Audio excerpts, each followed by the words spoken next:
तो hello guys, मेरा नाम है शैंकी और आज हम देखने जा रहे हैं वेडनेसडे पार्ट 3। तो पार्ट 3 की शुरुआत में हमें दिखाया जाता है कि वेडनेसडे को टाइलर ने एक फाइल दी थी जिसमें उसके डैड के मर्डर केस के बारे में जानकारी थी। एक्चुअली में ये मर्डर तब हुआ था जब वेडनेसडे के मॉम डैड नेवरमोर एकेडमी में पढ़ा करते थे। अब इस घटना को हुए पूरे 30 साल बीत चुके थे, जिसके बाद हमें दिखाया जाता है कि अगले दिन नेवरमोर एकेडमी में पढ़ रहे सारे बच्चों के पेरेंट्स उनसे मिलने के लिए आए होते हैं। प्रिंसिपल सभी पेरेंट्स का स्वागत करती है और बताती है कि यूगेन की हालत में अब काफी सुधार है, लेकिन मॉन्स्टर के अटैक के बाद वो कोमा में जा चुका था और इसकी वजह वेडनेसडे खुद को मान रही थी। वेडनेसडे के मॉम डैड उससे मिलकर काफी खुश थे, लेकिन वो बिल्कुल भी खुश नहीं थी। वेडनेसडे के मॉम डैड अपने पुराने दोस्त प्रिंसिपल के पास जाते हैं जिसका नाम लैरिसा होता है, जहां वो लोग अपनी पुरानी एयरबुक को देखकर काफी खुश थे। जिसके बाद प्रिंसिपल कहती है कि आप लोगों की फैमिली थेरेपिस्ट डॉक्टर किनबोर्ड ने आप सबको एक फैमिली रियूनियन के लिए बुलाया है। वो लोग डॉक्टर किनबोर्ड से मिलने के लिए वहां पर पहुंच जाते हैं, जहां पर शेरिफ गोमेज एडम को देखने के बाद काफी गुस्सा होने लगता है क्योंकि उसने गोमेज की मर्डर फाइल पढ़ी थी। तभी शेरिफ को एक कॉल आता है जिसमें उसे बताया जाता है कि डॉक्टर अनवर ने सुसाइड कर लिया। फिर जब एडम फैमिली डॉक्टर किनबोर्ड के पास पहुंचते हैं तो उन लोगों से वेडनेसडे को लेकर कुछ सवाल करती है, लेकिन वेडनेसडे के मॉम डैड वहां पर भी बाज नहीं आते और एक दूसरे से चोंच लड़ाना चालू कर देते हैं। जिसके बाद वेडनेसडे वहां से उठती है और अपने मॉम डैड से कहती है कि अब बस कीजिए और उनके सामने एक फाइल ओपन करके पूछती है कि ये आदमी आखिर कौन है जिसके मर्डर का इल्जाम आपके ऊपर लगा था। ये सुनते ही वेडनेसडे की माँ उसके ऊपर काफी गुस्सा करने लगती है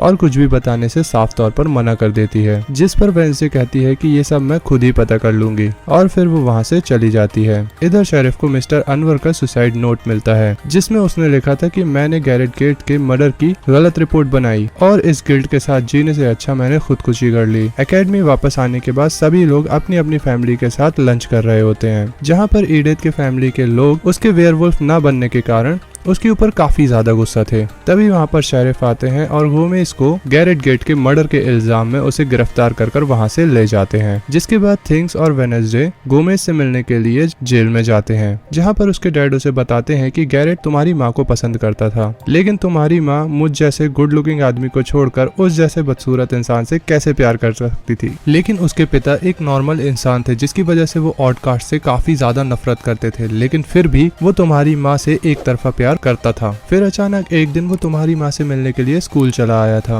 उसने तुम्हारी माँ और मुझे एक साथ देखकर मुझ पर हमला करना चालू कर दिया था। मैं भाग रहा था और वो मेरे ऊपर लगातार वार करे जा रहा था। इसी बीच मैंने अपने बचाव में तलवार उसे गड़ा दिया और वो घायल होकर नीचे गिरकर मर गया। वेडनेसडे को अपने डैड पर थोड़ा यकीन और थोड़ा सा शक भी होता है। वो शेरिफ के पास जाती है और उनसे कहती है कि मेरे डैड निर्दोष हैं। आप खुद ही सोचिए, मेरे डैड आज ही शहर में वापस आए हैं और आज ही के दिन अनवर ने ये बोलकर सुसाइड कर लिया कि मैंने पुलिस रिपोर्ट गलत बनाई थी। क्या आपको नहीं लगता कि कोई हमें गुमराह करने की कोशिश कर रहा है? उसकी बातों को सुनने के बाद शेरिफ उस पर गुस्सा करने लगते हैं और उससे बोलते हैं कि तुम हमें पुलिस का काम मत सिखाओ, हम लोग अपना काम अच्छी तरीके से करना जानते हैं। और कहते हैं कि आखिर तुम अपने आप को क्या समझती हो? तुम कोई कॉप डिटेक्टिव हो क्या? तुम एक छोटी बच्ची हो और तुमने जो खून और नाखून का सैंपल दिया था वो बिल्कुल भी मैच नहीं हुए हैं। साथ ही तुम्हारे डैड को सजा मिलनी ही चाहिए क्योंकि गैरेट के मरने के बाद उसकी माँ ने सुसाइड कर लिया था और डैड शराब के नशे में मर गए। साथ ही उसकी बहन नदी में डूबकर मारी गई और इन सारी मौत का जिम्मेदार अकेले तुम्हारे डैड हैं। इसके बाद वेडनेसडे अपने भाई के पास जाती है जहां वो मजे के लिए मछलियों को बॉम्ब से मार रहा था। उसका भाई उसे बताता है कि मॉम बहुत उदास हैं। जिसके बाद वो अपनी माँ से मिलने के लिए सीक्रेट सोसाइटी की लैब में जाती है। इस सीक्रेट सोसाइटी का नाम नाइटशेड था।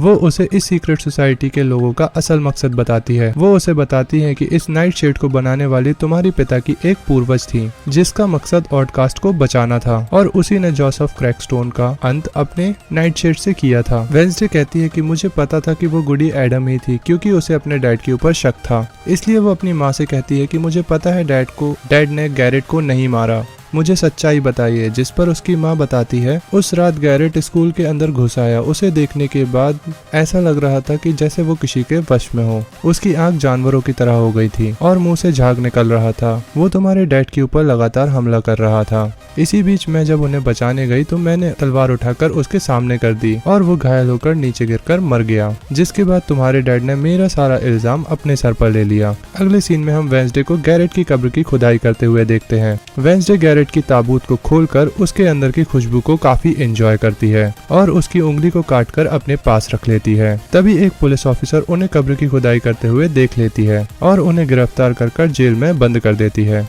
जहां गोमेज भी बंद था, वो यहाँ पर भी बाज नहीं आते और एक दूसरे से चिपकने लगते हैं। जहां पर गोमेज कहता है कि ओ मेरे दिलरुबा, कानून के लंबे हाथ भी हमें दूर नहीं कर पाए। वेंसडे उन्हें गैरेट की उंगलियां दिखाती है और कहती है कि वो तलवार के वार से नहीं बल्कि नाइटशेड के जहर से मरा था। नीला रंग और हड्डियों का सलामत रहना इस बात का सबूत है। तभी वेंसडे को वहाँ पर एक विजन आता है जहाँ पर गैरेट के डैड उससे कहते हैं कि तुम अगर मेरे बेटे हो तो सारे ऑडकास्ट को मार डालो और उसे एक जहर की बोतल भी देते हैं। लेकिन गोमेज से लड़ाई के वक्त वो शीशी गैरेट के पेट के पास ही फट जाती है, जिसकी वजह से सारा जहर गैरेट को लग जाता है। जिसके बाद वेंसडे अपने मॉम डैड को बताती है कि गैरेट उस रात सारे ऑडकास्ट को मारने के लिए आया था, लेकिन जहर की शीशी उसके शर्ट में ही फट गई थी और वो जहर की वजह से मारा गया। अब वेंसडे और मॉरिसिया ने ज्यादा बड़ा कोई गुनाह नहीं किया था, सिर्फ कब्र खोदने के अलावा, तो उन्हें अगले दिन रिहा कर दिया जाता है। वो दोनों सारी बातें जाकर मेयर को बताते हैं, जिसके बाद गोमेज को रिहा कर दिया जाता है। बाहर आने के बाद गोमेज वेंसडे और अपनी सारी फैमिली को गले लगाता है और उसे कहता है कि तुमने आखिर अपने पापा को बचा ही लिया। एकेडमी में सभी बच्चों के पेरेंट्स का जाने का समय हो चुका था। जिसके बाद वेडनेसडे की फैमिली जब वहां से जा रही होती है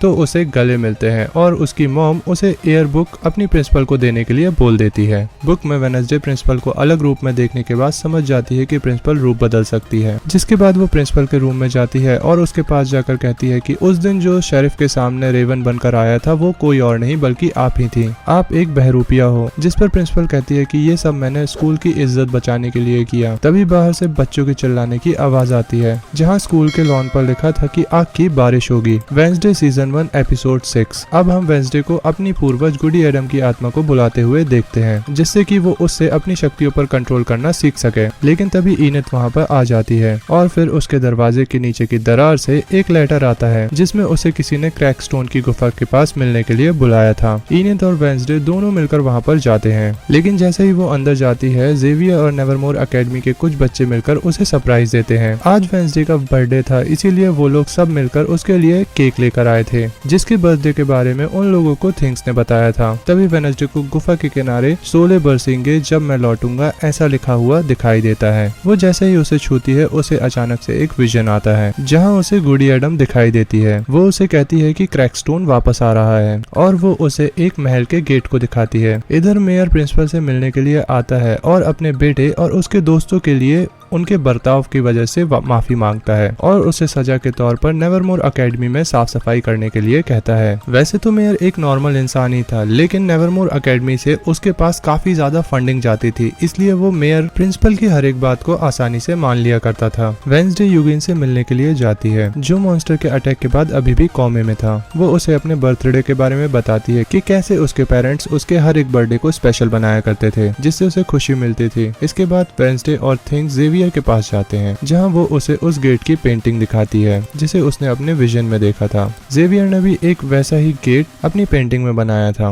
वो कहता है कि उस पेंटिंग के गेट को उसने भी अपने सपने में देखा है। ये दरवाजा गेट्स के पुराने बंगलों का है। तभी थिंग्स वहाँ पर पड़ी एक पेंटिंग पर से एक कपड़ा हटाता है, जिसमें जेवियर ने वेडनेसडे की एक पेंटिंग बनाई थी। क्योंकि वो उसे पसंद करता था, इसीलिए वो वहाँ से गुस्से में चली जाती है। वेडनेसडे गैरेट के पुराने बंगलों में जाती है, जिसका पूरा परिवार मर चुका था। वो वहाँ से मेयर को निकलते हुए देखती है तो वो उसके पीछे जाती है। मेयर शेरिफ से कॉल पर कह रहे थे कि मैंने असली मुजरिम को ढूंढ लिया है, पूरी बात मैं तुम्हें मिलकर बताता हूँ। वेडनेसडे मेयर की कार में छुप जाती है, लेकिन जब मेयर शेरिफ से मिलने के लिए अपनी कार से उतरते हैं तो एक कार आकर उन्हें बहुत जोर से भिड़कर चली जाती है। अगले सीन में हम वेडनेसडे को नॉवल लिखते हुए देखते हैं। तभी वहाँ पर मिस थ्रोनहिल्स आकर वेडनेसडे को एक बुक गिफ्ट करती हैं, लेकिन वो उस बुक को पहले से ही पढ़ चुकी थी। इसके बाद वेडनेसडे अपने रूम से निकलकर पीसीओ से टाइलर को कॉल करती है और कॉल करने के बाद उसे बोलती है कि आज रात को ठीक 8 बजे हम दोनों डेट पर जाएंगे। शेरिफ जब अपने बेटे को वेडनेसडे से बात करते हुए देखता है तो वो उससे उसे दूर रहने के लिए बोलते हैं। फिर जब टाइलर वेडनेसडे का वेट कर रहा था तो डेट के बहाने इनेथ को भी वो अपने साथ ले आती है, लेकिन वो उन दोनों को भी अपने साथ डेट पर ले जाने की जगह गैरेट के महल पर ले जाती है, जहाँ उसे गैराज में वही कार मिलती है जिसने मेयर का एक्सीडेंट किया था। वो लोग गैरेट्स के महल के एक लाइब्रेरी में जाते हैं, जिसके अंदर जोसेफ क्रैकस्टोन की की पूजा की जाती थी, वहाँ भी यही लिखा था कि खून की बारिश होगी। इसके बाद वेडनेसडे ईडिथ और टाइलर को अलग अलग रूम की तलाशी लेने के लिए वहाँ पर भेज देती है। वेडनेसडे को एक रूम में लॉरेंस गेट्स जो कि कैरेट की छोटी बहन होती है उसका एक खिलौना मिलता है जो कि 25 साल पहले डूबकर मर गई थी। वो उसे देख ही रही थी कि तभी वहाँ पर वो मॉन्स्टर आ जाता है जो कि टाइलर पर अटैक करके उन्हीं दोनों की तरफ बढ़ने लगता है। वो दोनों बचने के लिए लिफ्ट में आ जाते हैं, लेकिन लिफ्ट की रस्सी टूट जाने की वजह से वो दोनों सीधे बेसमेंट में आकर गिर जाते हैं, जहाँ पर वेडनेसडे सभी लोगों के मारे गए बॉडी पार्ट्स को रखा हुआ देखती है। जिसके बाद वेडनेसडे टाइलर को लेने के लिए जाती है जहाँ वो घायल पड़ा था। तभी एकदम से वहाँ पर जेवियर भी आ जाता है और वो लोग टाइलर को लेकर उसके घर चले जाते हैं। शेरिफ वहाँ पर आते हैं तो वेडनेसडे उन्हें अपने साथ लेकर गैरेट के महल पर सभी मारे गए लोगों के बॉडी पार्ट्स दिखाने के लिए अपने साथ ले जाती है। लेकिन जब वो लोग वहाँ जाते हैं तो वहाँ पर कुछ भी नहीं होता है, जिसकी वजह से शेरिफ वेडनेसडे के ऊपर काफी गुस्सा करने लगते हैं और उसे टाइलर से दूर रहने के लिए भी कहते हैं। और तो और शेरिफ सारी बातें प्रिंसिपल को भी बता देते हैं, जिसके बाद प्रिंसिपल उसे आखिरी वार्निंग देकर छोड़ देती है। वेडनेसडे की वजह से इनेथ भी मरते मरते बची थी, लेकिन आज वो काफी ज्यादा गुस्सा थी क्योंकि वेडनेसडे बस उससे अपना काम निकाल रही थी। इसीलिए इनेथ ने अपना कमरा बदलने का फैसला कर लिया था। इनेथ के जाने के बाद वेडनेसडे बिल्कुल भी अच्छा फील नहीं करती और फिर वो लॉरेन गेट के खिलौने को देखने लगती है जिसे वो अपने साथ ले आई थी। उसके पीछे से उसे अपने और अपने दोस्तों की कुछ तस्वीरें मिलती हैं। इधर दूसरी तरफ हमें हॉस्पिटल का सीन दिखाया जाता है जहाँ कोई आता है और ऑक्सीजन पाइप को निकाल देता है, जिसके साथ ये पार्ट भी यहीं पर खत्म हो जाता है। तो अगर आपको मेरी वीडियो अच्छी लगी हो तो please like, share and subscribe जरूर कीजिए।